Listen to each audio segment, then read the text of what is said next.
Y hoy cerramos con un tema que es sobre las haciendas y el pueblo de San Pedro de Zompa.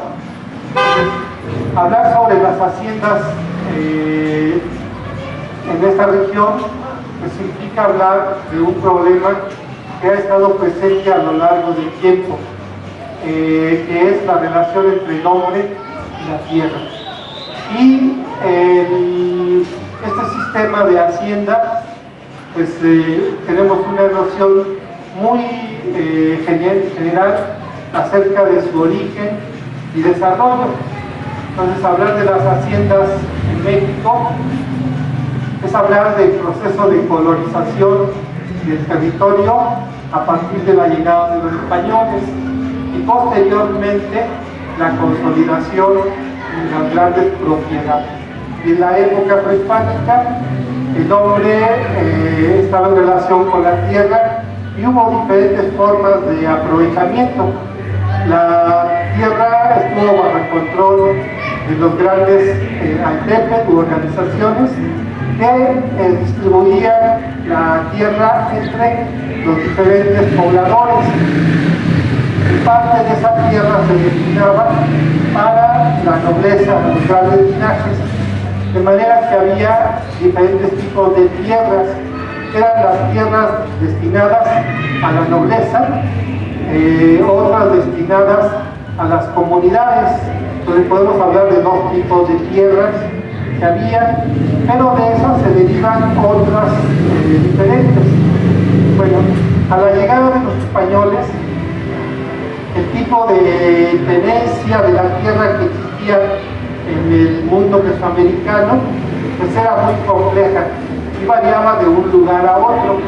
Sin embargo, teníamos las tierras del señor, las tierras del estado, las tierras de las comunidades, que eran los calculi, y cada una de estas estaban organizadas a partir de una jerarquía. El estado era el representante y el encargado de repartir todas esas tierras. Entonces, esta era la modalidad que existía en la época prehispánica a la llegada de los españoles. Y en el caso de la provincia de Chalco, las tierras que existían en esta zona estaban repartidas entre los señores de cada altepe, que como hemos señalado y como se muestra en la exposición, el territorio estaba dividido en 4 grandes unidades político-administrativas, que era Chimalhuacán, Chalco, Amecameca, Tlalmanalco, Tenango. Entonces, cada una de estas unidades tenía bajo su control tierras en diferentes nichos ecológicos, y había tierras en el monte, tierras en los valles y tierras en la zona lacustre. Entonces, los asentamientos que estaban bajo el control del altepe, en este caso de Tenango, estaban ubicados en las laderas de la sierra, en el valle de Tenango, incluía parte de lo que es las tierras de Temamatla, Ayotzingo y todo lo que es la ribera del lago y parte de la zona lacustre. Entonces, los tenacas tenían un control sobre estos 3 nichos ecológicos. Bien, entonces sobre estos 3 nichos ecológicos habían repartido la tierra a los diferentes asentamientos y cada pueblo tenía sus tierras, pero a la vez una parte de esas tierras estaban destinadas para entregar el tributo a los señores. Bueno, entonces este ejemplo que pongo de Tenango, porque Zompa, Ayotzingo, en toda esta zona estaba bajo la administración del altepe de Tenango, era algo similar en las otras cabeceras. Pero otro ingrediente que tenemos es que aparte de estas tierras, después de la conquista del territorio chalca, los miembros de la Triple Alianza se adjudicaron tierras en esta región. Entonces había tierras de México Tenochtitlan, de Tlatelolco, de Texcoco, entre otras, ¿sí? Entonces, en toda esta región, pues, lo que se producía eran maíz de la mejor calidad, frijol, huautli, entre otras cosas. En suma, lo que los españoles vieron fue un territorio muy rico y como en la época prehispánica la provincia de Chalco era considerada uno de los graneros principales para abastecer a la Ciudad de México Tenochtitlan, pues los españoles empezaron de inmediato a tratar de obtener tierras en esta región. Y el primero que se adjudicó el territorio fue Hernán Cortés. Entonces él se incorporó lo que era la provincia de Chalco a sus posesiones, pero la corona, viendo la importancia de esta región por su posición económica y estratégica, le quitó a Cortés este territorio, y para evitar conflictos entre el conquistador y la corona se dio una transacción. Entonces hubo una permuta. La corona le dio el istmo de Tehuantepec, lo que era el puerto de Tehuantepec y Salina Cruz, le dio esos territorios a cambio de que le dejara esta zona. Entonces, lo que era la provincia de Chalco quedó como posesión real, ¿no? O sea, fueron dominios de la corona y ya Cortés no tuvo injerencia. La corona se adjudicó también una gran cantidad de tierras y se formaron dos tipos de posesiones. Por un lado, lo que eran las tierras de las comunidades, que eran las tierras de los indígenas, y por otro fueron las tierras del dominio de la corona. A esas tierras se les conoció como tierras realengas. Todo lo que fueran tierras realengas, la corona tuvo la autoridad para hacer con ellas lo que quisiera. Entonces, sobre esas tierras, la corona empezó a repartirlas entre los colonos, ¿sí? Pero para que hubiera la posibilidad de repartir tierras en toda esta región, pues se tenían que dar varios fenómenos, y uno de ellos fue la extinción de la población.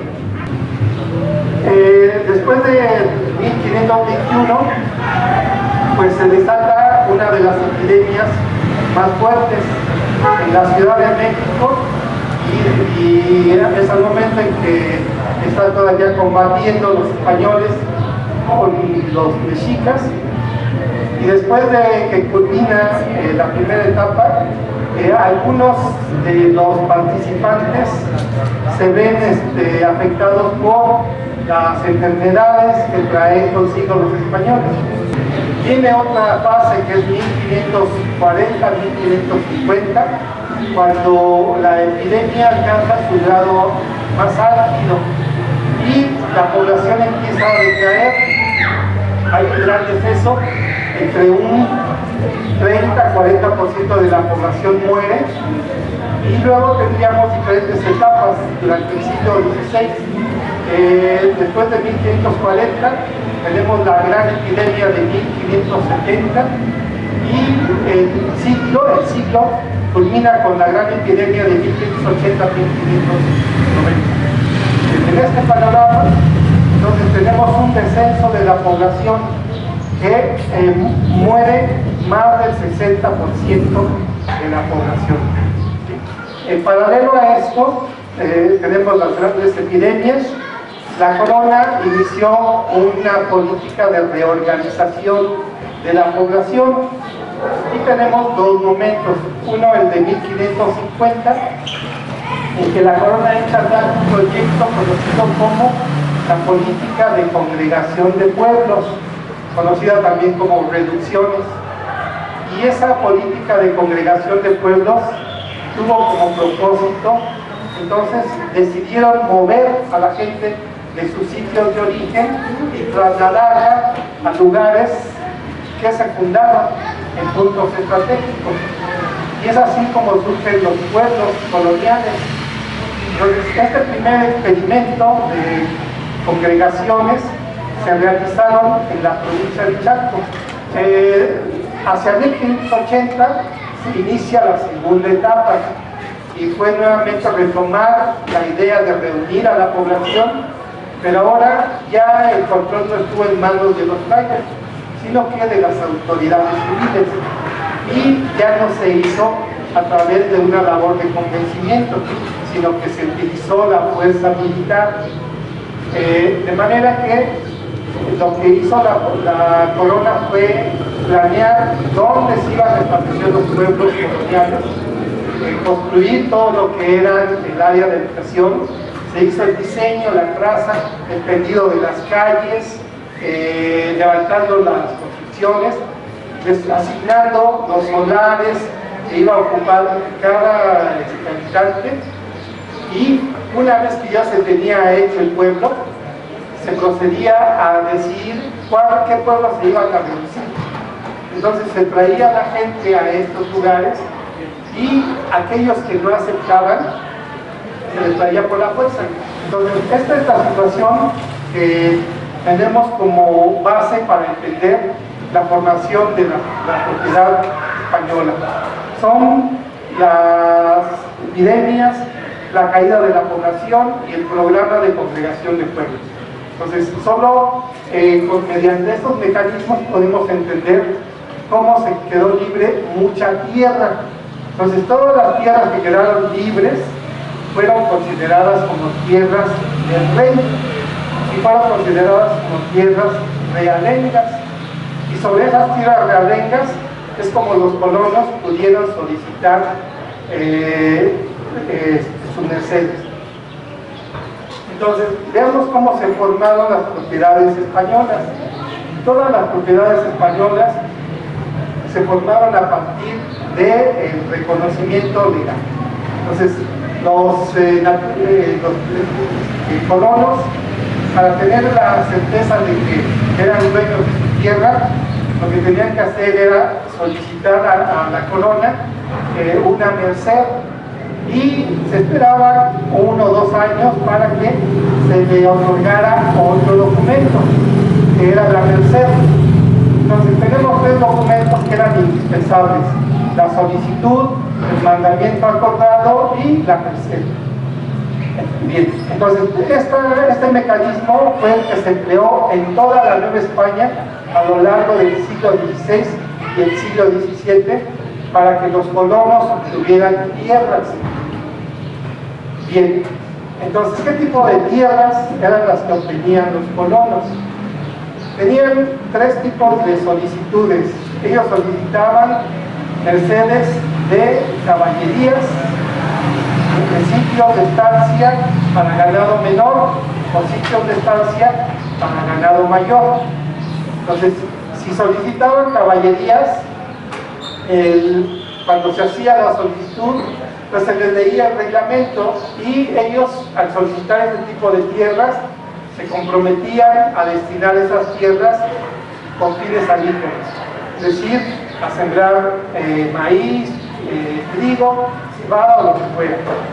Si solicitaban una merced de sitio de estancia para ganado menor, tenían que destinarla para la cría de ovejas, cabras, etcétera, ¿no? Y si solicitaban un sitio de estancia para ganado mayor, era para criar vacas, mulas, caballos, entre otras cosas. Los colonos solicitaban de 5 a 10 caballerías de tierra. Ahora, en la provincia de Chalco se repartieron, las solicitudes que se repartieron fueron muy pequeñas. Casi todas las mercedes consistieron en 4 o 5 caballerías, junto con 1 o 2 sitios de estancia para ganado, podía ser uno de mayor y otro de menor. Y con base en la documentación pudimos mostrar que la especialidad de las haciendas de la región de Chalco fueron destinadas para el cultivo de maíz, el cultivo de trigo. Las haciendas maiceras más importantes fueron las ubicadas en el valle de Amecameca y de Tlaxcala, y las haciendas de trigo se establecieron en la región del Río Frío, parte de lo que es pues todo lo que era la zona del Somontano, ¿sí? Entonces hay pues un programa, una política de explotación muy bien pensada. O sea, si vemos cómo fue el reparto de tierras en la región, pues la corona tenía desde España, tenía gente que estaba muy empapada de lo que eran las características de los territorios y cómo debían explotarse. Entonces lo interesante de esta región fue que las tierras se destinaron para fines agrícolas. Todo el ganado mayor y el ganado menor que llegó a esta zona, la corona dio varias leyes para que se sacara el ganado de la zona lacustre, de los valles, y en particular el ganado caprino, el ganado ovejuno, pues resultaba improductivo. Pero además los destrozos que provocaba el ganado, tanto caprino como ovejuno, y luego a eso le sumamos el porcino, ahí llegaron grandes cantidades de puercos, había manadas de animales transhumantes por toda esta zona. En los primeros años prácticamente acabaron con las chinampas, ¿sí? Destruían casi todas las chinampas porque las heces de los puercos son muy dañinas, pero además las cabras ya ven que tienen la pezuña partida y ellas van erosionando mucho el territorio. En esta zona tenemos suelos jóvenes, pues no era conveniente que se establecieran haciendas de ganado caprino. Y la corona lo que hizo fue emitir leyes para que se sacara el ganado. Y el ganado salió de la cuenca de México para ir a pastar a lugares tan lejanos. Y se formaron lo que fueron las famosas haciendas volantes, que consistía en un ganado trashumante que salía de la cuenca de México y hacía largos recorridos para llegar hasta la costa.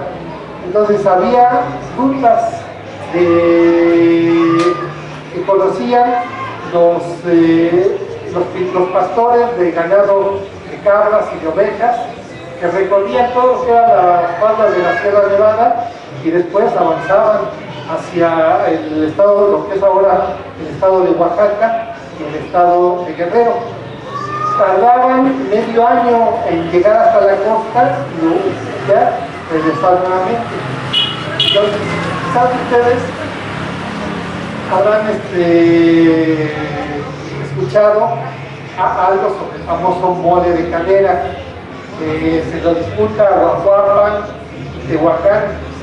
Pero ese famoso mole de cadera es parte de una tradición de las haciendas volantes que salían de esta región, atravesaban la Sierra Nevada y de ahí bajaban hacia Xochimilco, Atlisco, y Atlisco tomaban rumbo a Tlapa, y de Tlapa se metían a la montaña de Guerrero y otros iban hacia la Mixteca Baja.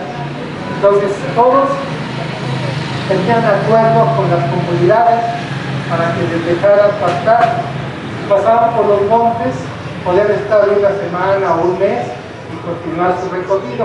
Entonces ellos tenían señales para saber por dónde iban, y luego de regreso tenían, una vez que empezaba se había dado la reproducción, venían de regreso y se quedaban muy cerca de Guajuapan, ahí para que el ganado engordara, y de ahí continuaban hacia Tehuacán, después de Tehuacán hacia la Ciudad de México, muy cerca,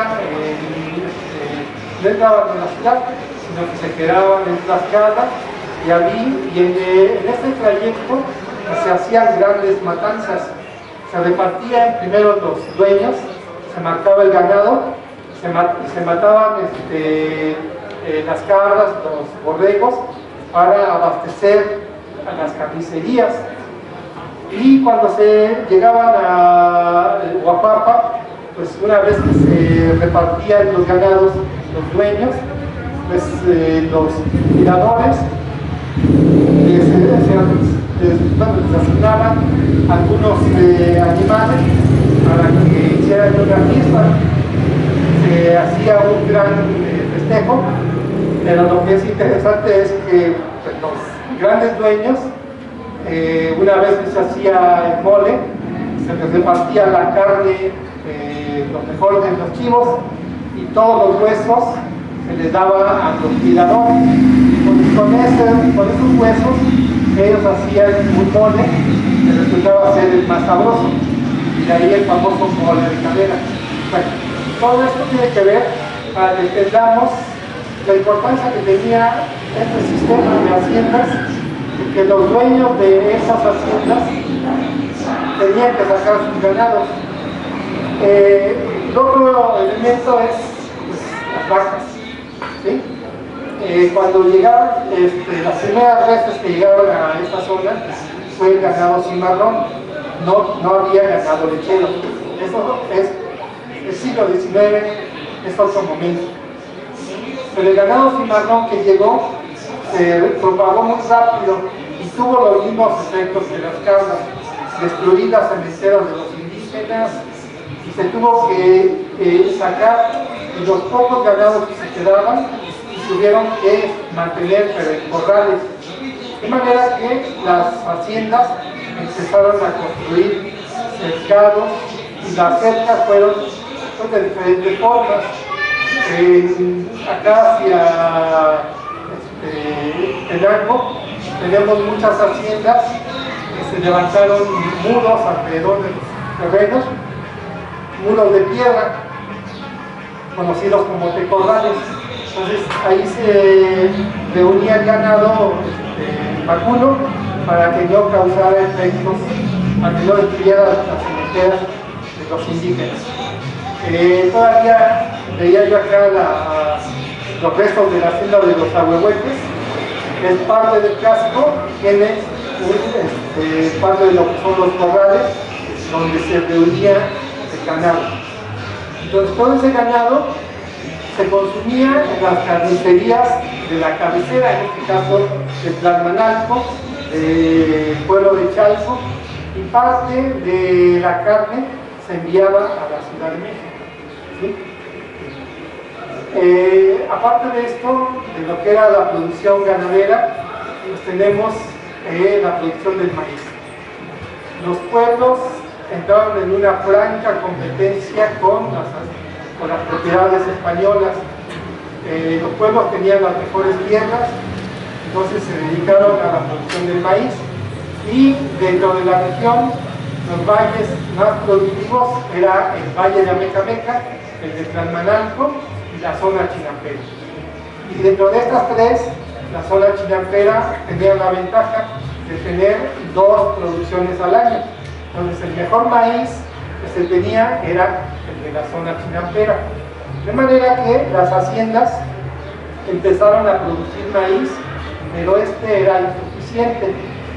Y lo que se hizo fue un sistema muy complejo. Las haciendas, la producción que tenían las haciendas se almacenaba en sus grandes trojes.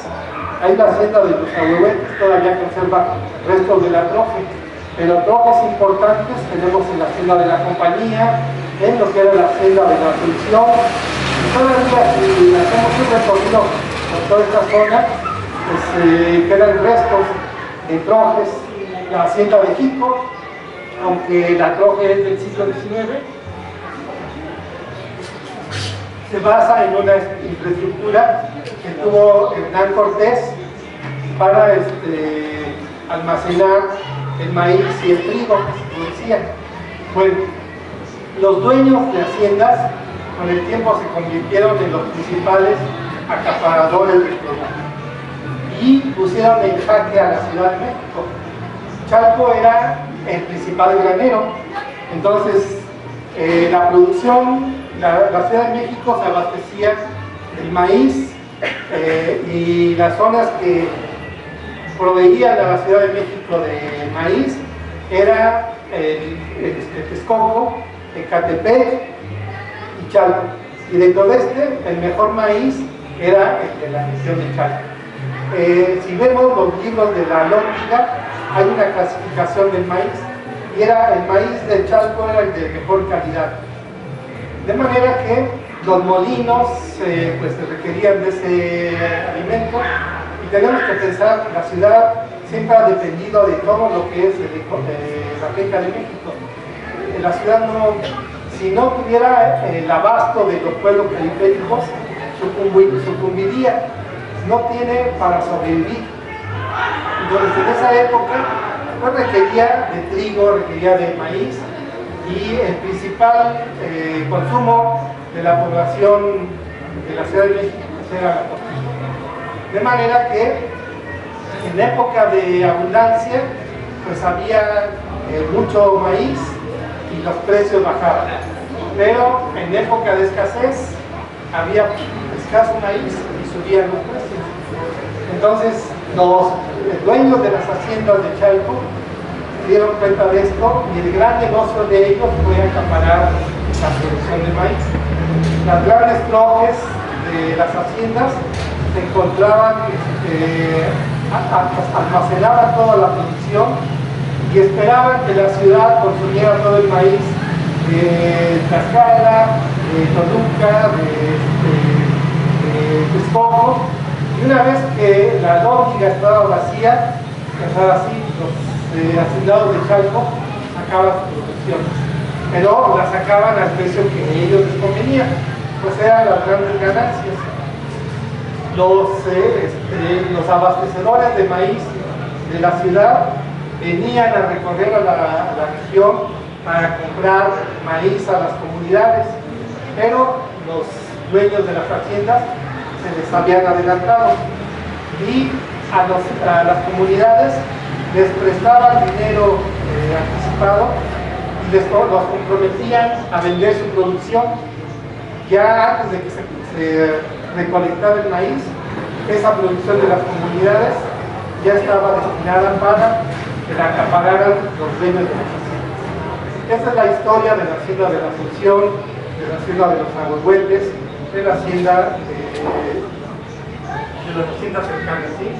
Los dueños de las haciendas lucraron con el hambre de los ciudadanos de la Ciudad de México, pero también con las poblaciones. Con la relación que hubo entre haciendas y comunidades en la provincia de Chalco es un tema muy interesante y pues nos permite, por un lado, ver que las comunidades no fueron tan sumisas como la historiografía norteamericana o francesa han querido mostrar.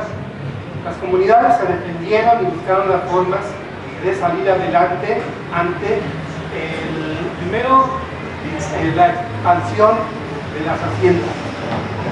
Las haciendas trataron paulatinamente primero de ocupar las tierras que habían quedado baldías y después de ir sobre las tierras de las comunidades. Entonces las comunidades se defendieron y trataron de defender sus derechos y sus límites. Y aquí tenemos dos mapas, el mapa de Tizompa del siglo XVII y el otro del siglo XIX, que son un ejemplo del trabajo que realizaron las comunidades para defender sus territorios, ¿sí?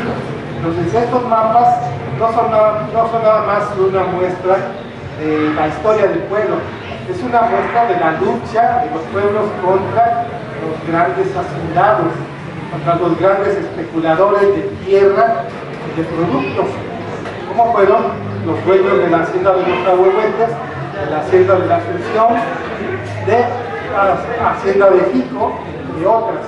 ¿Sí? Bueno, entonces, las comunidades, a través de la ley, trataron de defender sus territorios y elaboraron a lo largo del siglo XVI, XVII hasta el XIX una gran cantidad de documentos. Y si vemos el Archivo General de la Nación, está repleto de litigios entre los pueblos y las haciendas, volúmenes de más de 1000 hojas llenan esos expedientes en los que las comunidades trataron de defender sus bienes. Bien, entonces este es el panorama que existía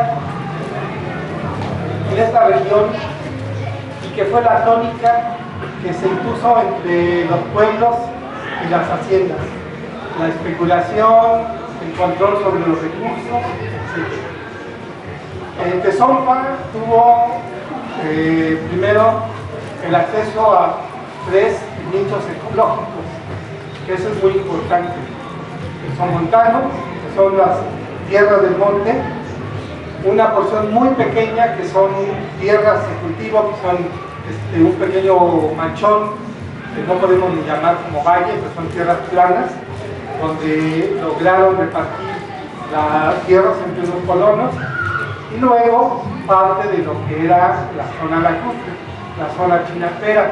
Entonces estos 3 ecosistemas le dieron a Tezonpa la posibilidad de tener acceso a los bosques, a la leña, a la piedra, explotar las canteras, pero también desarrollar un cultivo de maíz en grandes cantidades, en espacios reducidos, y junto con esto el desarrollo de una economía a base de leguminosas, una gran cantidad de hortalizas que les permitieron, junto con pueblos como Tetelco, con Mixqui, tener una economía diferente a la de los pueblos de los valles de Amecameca y de Tlaxcala. Entonces, este poder que tuvieron los pueblos cercanos a la laguna fue precisamente por este acceso que tuvieron al monte, al valle y a la zona lacustre. Desde el siglo XVI, en esta zona, pues los religiosos trataron de tener injerencia en los dominios, y parte de las tierras pasaron a manos de las instituciones religiosas. Agustinos, los franciscanos, los dominicos, después otros trataron de tener tierras, y se enfrentaron entonces a otro. Hubo un enfrentamiento entre comunidades, colonos, que eran los hacendados, y las órdenes religiosas. Todos estaban sobre las tierras en esta región. Entonces, los agustinos fueron los que tuvieron el control sobre este territorio, pues trataron de tener injerencia en los dominios de los pueblos de Ayotzingo, de Tezonpa, Tetelco, hasta Mixqui, pero las comunidades, sin enfrentarse a los religiosos, pusieron sus límites. Por un lado están los derechos de las creencias, por otro lado están los derechos sobre la tierra. Entonces se marcaron los límites con los religiosos, y durante el siglo XVI las comunidades mantuvieron el control sobre sus tierras, pero además sobre las vías de comunicación, y los embarcaderos, que eran otro de los elementos importantes, lo tuvieron bajo su control las comunidades, de manera que el embarcadero de Huizquilcingo, de Ayotzingo, el de Tezonpa, los de Tetelco, los de Mixqui, los manejaron las comunidades. Y a lo largo de los 3 siglos, tanto los colonos como la Iglesia trató de quitarles ese derecho a las comunidades. Algunos lo lograron, otros no. Entonces, La historia de Tezonpa con las haciendas se inserta en estas relaciones tan complicadas que son con los colonos, con los religiosos y entre las mismas integrantes de la comunidad. En los mapas tenemos muy pocos elementos que nos permitan ver el reparto de la tierra, y en el mapa de Alzate primero tenemos este espacio donde aparece Ayotzingo, y son más que nada los curatos que están representados, pero aquí Ayotzingo aparece en un espacio muy importante, muy lejos de la zona lacustre, y tenemos esta sección donde, si bien Alzate no tenía la intención de representar la geografía, sí nos mostró algunos accidentes y muestra lo que es la sierra, las estribaciones de la Cusco y parte de lo que es el cerro de la Yaqueme, que comparten Ayotzingo y Tezonpa. Ubica a los pueblos muy lejos de los bordes de la laguna. En esta otra parte, que es el curato de Calmanalco, podemos ver acá este círculo rojo, ¿sí? Aquí está el curato de Temamatla y aparece la hacienda de la Asunción, muy cerca de Ayotzingo. Aquí esta sería la parte correspondiente a Ayotzingo y Tezonpa. Una aproximación a lo que es la representación de la hacienda de la Asunción, y vamos a ver lo que comprende el curato de Ayotzingo. Aquí, dentro de lo que era la administración de Ayotzingo,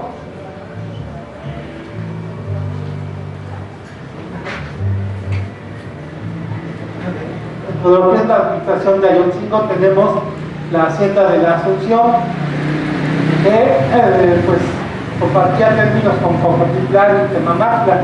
Esta era una de las estructuras más importantes, pero todo lo que es esta parte que corresponde a las estribaciones de la Sierra de la Cusco, pues las vemos casi baldías.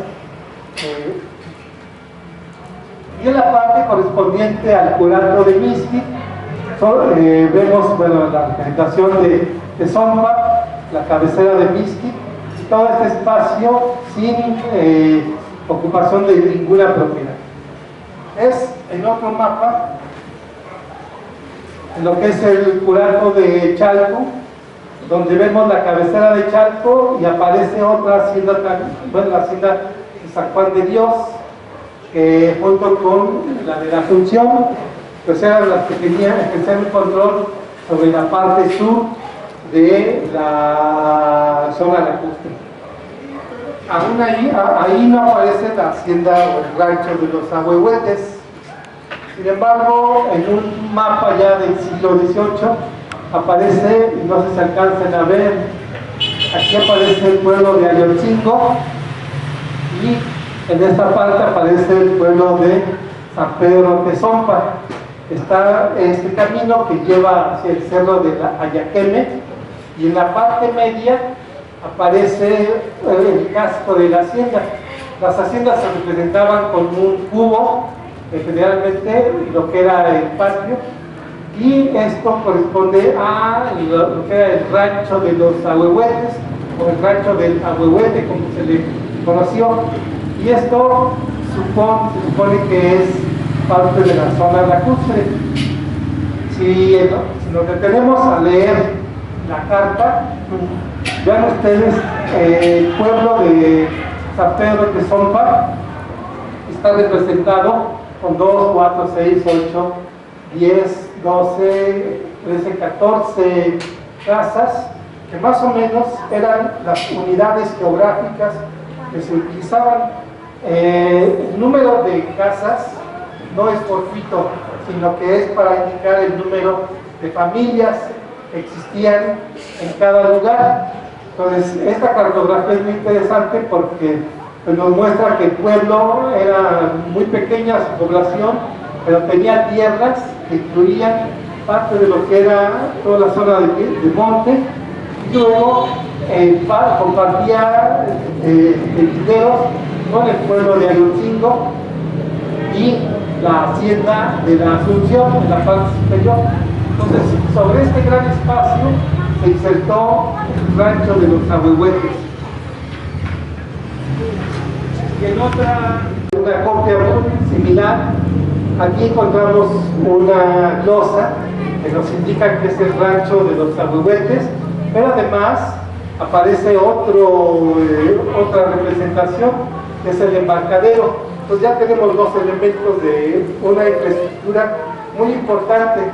Es el embarcadero que controlaba el rancho de los Ahuehuetes, estaba hacia el norte del pueblo de Tezompa. Entonces el pueblo de Tezompa tuvo además otros embarcaderos en esta zona. El más importante, por el que salía el maíz de toda esta zona, era el que estaba ubicado muy cerca del rancho de los Ahuehuetes, y era el que controlaba la hacienda, ¿sí? Aquí no sé si alcanzan a ver, es una aproximación, dice rancho de Ahuehuete, y aquí está un pequeño rectángulo indicando el embarcadero. El camino antiguo rumbo a Tezompa, y están indicados la nueva infraestructura. Es el camino que va por todo lo que es el borde del lago para llegar a Tezompa. Bueno, la disputa del territorio era entre la hacienda de la Asunción, la hacienda, el rancho de los Ahuehuetes, el pueblo de Ayotzingo y el pueblo de Tezompa. Llegó un momento en que el rancho de los Ahuehuetes pues trató de borrar al pueblo de Ayotzingo cuando ya tenía muy poca población, y después los naturales sacaron a reducir pues, sus derechos y un documento. Ahí me quedan todavía las dudas si es original, pero los naturales enviaron un documento a las autoridades para recordarles cómo ellos habían consolidado su territorio, y además de lo que eran sus derechos ancestrales, ellos habían adquirido otras tierras que habían comprado y sobre las cuales se había hecho el fondo del pueblo. Entonces son dos momentos importantes en la historia de Tezompa. Uno que es el de la época prehispánica y los primeros años de la colonia, cuando el pueblo tenía sus tierras, y otro tardío, donde el pueblo volvió a renacer, y para justificar que tenía derechos sobre estas tierras, mostró lo que se conocen como sus títulos primordiales, y que en esos títulos se indica cuánto les había costado la adquisición de nuevas tierras, ¿sí? El comprar tierras a los pueblos representó una posibilidad para que no los borraran del mapa.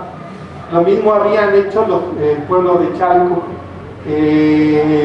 no se le reconocía su estatus, y había adquirido tierras en el monte, en otras partes, para subir de rango y tener derecho a ser una cabecera, ¿sí?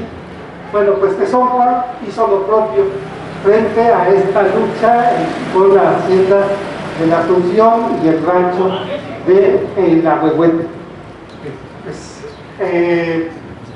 Sin más, espero que esta charla no haya sido abrumadora, haya sido comprensible, entender los principales problemas a los que se enfrentaban los pueblos, y pues esta es parte de la historia de nuestras poblaciones, y toda esa documentación que mostramos en esta exposición tenía como propósito hacer un recuento de la historia de los pueblos, pero además pues que tuvieran conciencia del trabajo que a los antepasados les costó mantener estas tierras, que desafortunadamente ahora la última generación pues, se ha encargado de destruirlo con toda esta compraventa tan anárquica y la creación de inmobiliarias por todos lados.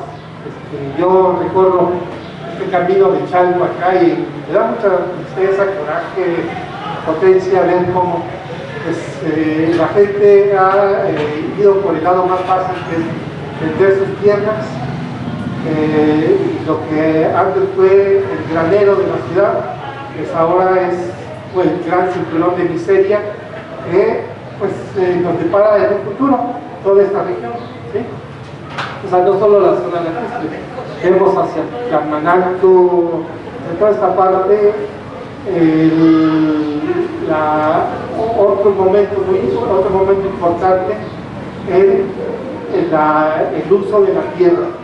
Y ahorita son las inmobiliarias las que están su apogeo, acabaron con los bienes de las comunidades, pues ahora son las grandes inmobiliarias las que están destruyendo todo este patrimonio. Muchas gracias.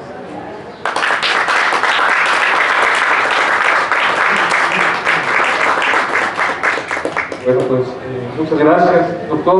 La verdad es que pues fue un recorrido histórico muy interesante sobre la tenencia de la tierra, y para mí pues lo estaba escuchando y decía tengo que leer sus libros, ¿no? Tengo que regresar a esos libros y aprender cómo está la historia de la tierra prehispánica, y luego cómo se va regulando a través de los ordenamientos de los españoles, ¿no? Que van dando. Entonces, pues no sé, pasamos a la etapa de preguntas. Si alguien tiene alguna pregunta que realizar, algún comentario, pues es el momento. ¿El rancho Los Agüehuetes que menciona es lo mismo o es distinto a la hacienda de Santa Fe de los Agüehuetes? Es diferente, ¿verdad? Porque dice que estaba entre... El rancho de Los Agüehuetes está a la entrada de Zompa. Bueno, lo que queda del casco del rancho. No sé si todavía lo sigan conociendo como tal. Sí. ¿Sí? Sí. El rancho de Los Agüehuetes. Sí, todavía quedan restos del casco, parte de la floje, del corral. Ese lo tocamos acá. El otro es Buscando la explicación, usted dice que se llevó a cabo la segunda congregación, creo que por 1580. ¿Y cómo es que nosotros, en el caso del documento fundacional de Tezompa de 1596, a mí me llama la atención si posiblemente ese documento haga referencia a el pueblo que surgió como consecuencia de la aplicación de esa política de refundación de pueblos? ¿Cree usted que guarde alguna explicación con eso? Bueno, primero tenemos que someter estos documentos a un estudio diplomático, ¿sí? Para conocer la veracidad de lo que narra. Casi toda la documentación colonial está integrada por una verdad que está adulterada. Entonces, es una verdad con un propósito, y es crear una historia para justificar un hecho. Entonces, los pueblos, muchos de ellos habían sido borrados del mapa, tuvieron que construir su historia, podemos decir que inventarla. Algunos tenían documentos que podían demostrar su origen prehispánico, pero aquellos que no lo tenían acudían a la historia colonial, como fue el caso de Ayotzingo, que elaboró varios testimonios para demostrar su antigüedad y sus derechos, ¿sí? Eso es en cuanto a la cabecera, pero si pensamos en los pueblos sujetos, era más complicado, ¿sí? De manera que someter a un análisis diplomático esa documentación pues implica primero ver las características de los materiales, tipo de papel, tiene marcas de agua, tiene sellos, etc. Entonces, si cuenta con todas estas características, pues podemos decir que corresponde a tal época, por un lado. Y luego, si es una copia, ahí tenemos un problema más fuerte, que es meternos a buscar el original, para saber si ese original es una traducción fiel, por un lado. Por otro, los pueblos se dieron a la tarea durante el siglo XVI a construir una historia para evitar su destrucción. Entonces, durante la primera fase, pues muchos pueblos, al quedar casi vacíos, con él se llevaron la memoria de los habitantes. Junto con esto, además, debemos tener presente que los franciscanos, dominicos y agustinos llevaron a cabo un proceso permanente de destrucción. Todo lo que eran los archivos, los acervos documentales de los pueblos, ellos veían el demonio por todas partes y destruyeron cuanto testimonio indígena encontraron. Entonces muchos pueblos escondieron sus materiales y aquellos que lograron mantenerlos hicieron copias, y de esas copias son las que les sirvieron para demostrar sus derechos sobre tierras. Los pueblos tenían muchos documentos, no solo eran de carácter religioso, eran de carácter administrativo, y era lo que más les importaba, porque ahí había tributos, había un censo de población, etc. Entonces, este testimonio que tenemos sobre la fundación de Zompa, tenemos que tomarlo con mucho cuidado. Y posiblemente, por la fecha que da, está remitiéndose a algún momento, que es la segunda fase de congregación de pueblos. Podría corresponder, con mera hipótesis, de una segunda etapa de fundación del pueblo. ¿Sí? Que podría, es que esta labor la tienen que hacer los arqueólogos, tenemos que hacer todo un trabajo para poder desentrañar la historia del pueblo, no es tan fácil, y hipótesis pues las podríamos manejar, como esta de primera y segunda, bueno, la primera y la segunda fase de congregación son procesos que tenemos descentralizados. Podemos constatarlos y verificar que se llevaron a cabo en la región, ¿sí? Entonces, sobre eso nada más nos faltaría ver en qué momento el Zompa surge como pueblo. Si el pueblo original se encontraba en el cerro de la Yaqueme, si lo bajaron hacia la parte baja donde estaba el cementerio, si después en una tercera etapa se trasladaría hacia esta parte. Lo podríamos dejar como planteamientos, hipótesis, para más adelante, con datos que puedan tener, pues poder ir armando estas rompecabezas. Es la historia del pueblo de Tezompa, la historia de Petelco, de muchos pueblos de esta zona, ¿sí? Esa es la historia que está por hacer. La hacienda Ahuehuetes se constituyó sobre sus tierras de Ayotzingo, o posiblemente sobre las tierras de Tezompa.